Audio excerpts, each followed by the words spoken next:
So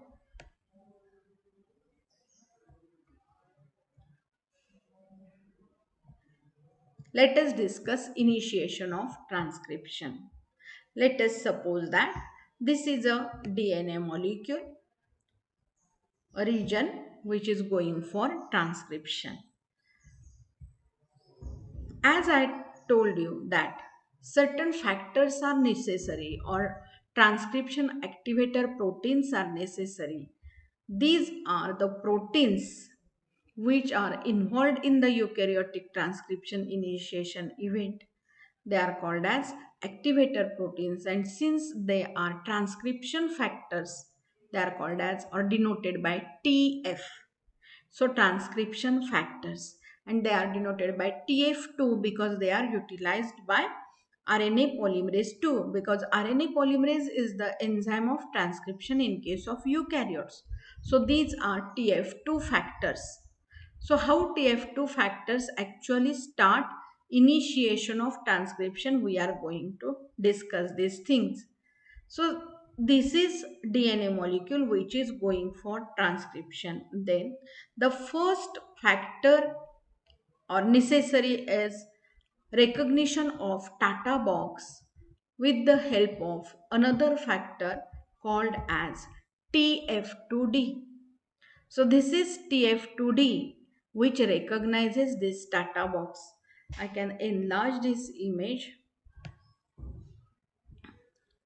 So this is Tata box located at, as we have discussed, minus 30 position, and this is TF2D protein which will bind to it as shown in this diagram.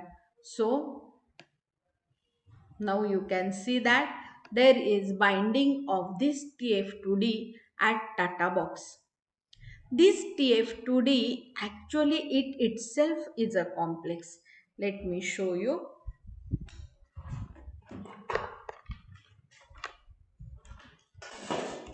This TF2D it itself contains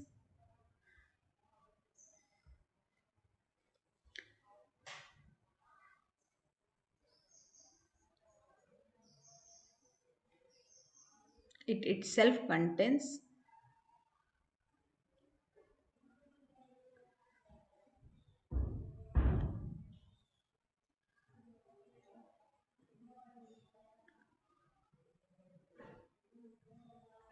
T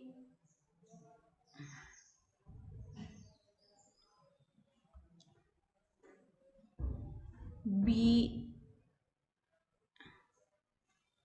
P, that is Tata box binding protein TBP plus TAF, that is Tata box binding protein associated factors.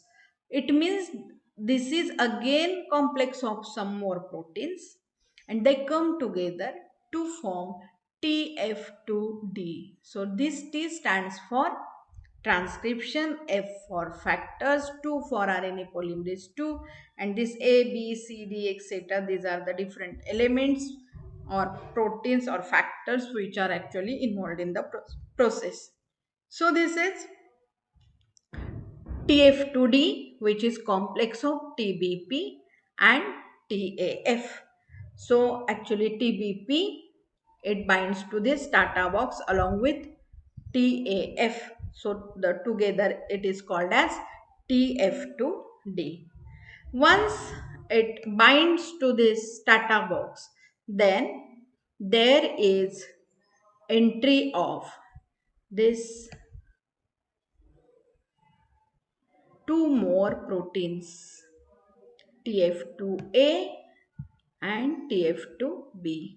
So these two proteins come in role TF2A and TF2B, and they bind to this TF2D as shown in this diagram. So first comes TF2A, later comes TF2B protein as shown in this diagram. They take their positions. So here you can see that These are the proteins forming complex. So this is TF2A, this is TF2B, and this is TF2D.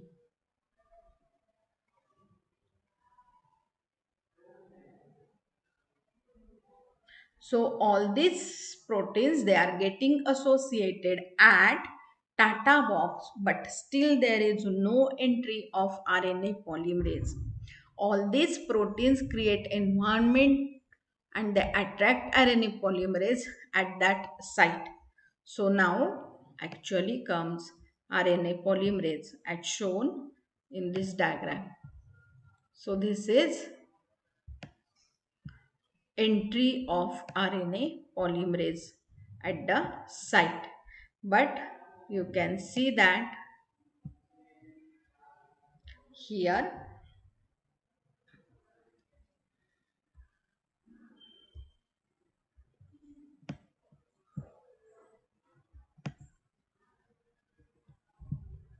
So this is RNA polymerase 2 along with TF2F factor.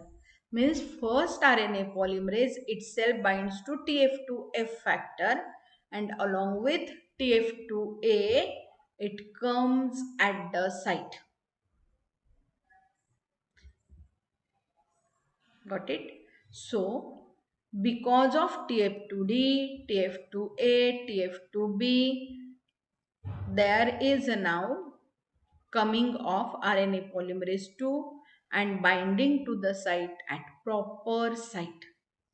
So it binds to the site in such a way that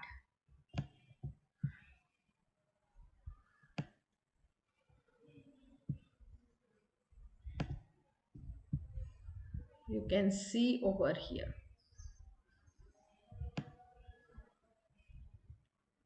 Here is binding of RNA polymerase 2 with TF2F in such a way that it will start transcription from +1 site, because as we have discussed Tata box is located at -30 position and T1 +1 position will come somewhere here.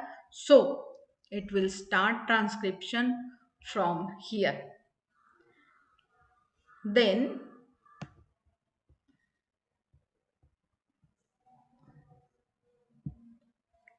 when this is actually pre-initiation complex, and now this pre-initiation complex involves some more proteins called TF2E and TF2H.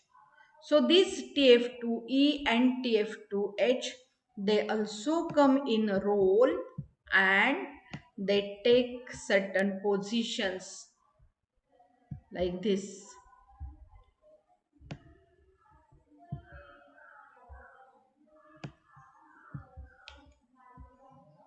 So this is TF2E and TF2H. You can see over here this is TF2H. This is TF2E. This TF2H, it actually is having helicase like activity, and thus once it enters at the site, here it is a closed complex, means there is no opening of DNA. But when this TF2H it joins its duty, here you can see there is opening of the complex because of helicase like activity.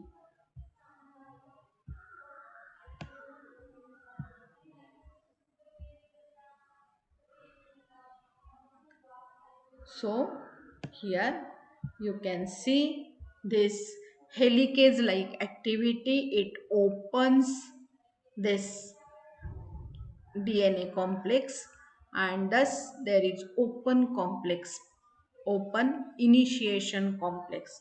Now process has been initiated and RNA polymerase has to elongate the DNA molecule. It means that all these factors, they are taking part in the process of initiation.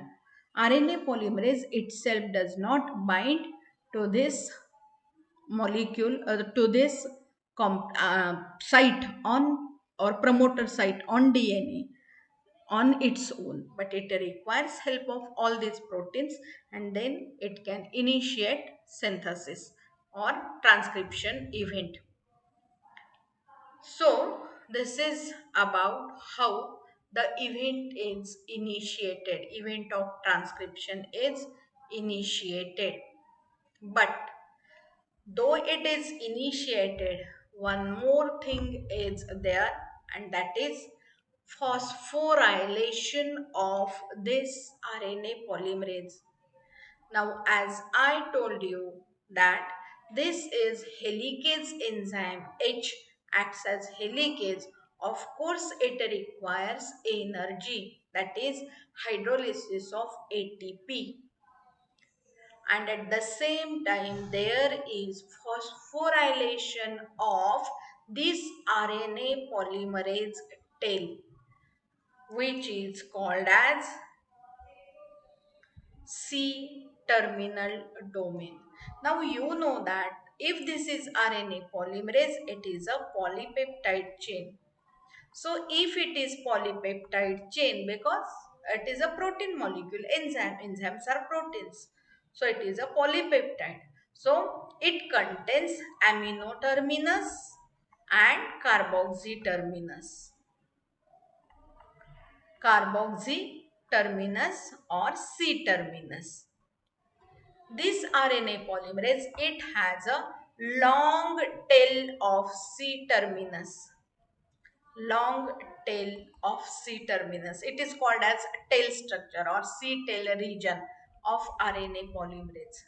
So, this C tail region is phosphorylated by addition of phosphate molecules, which actually changes its structure in such a way that it gets released from all other proteins to which it has been bound, and it starts elongation.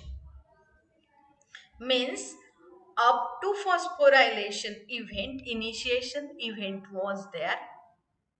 So RNA polymerase, which is not phosphorylated, it initiates transcription event.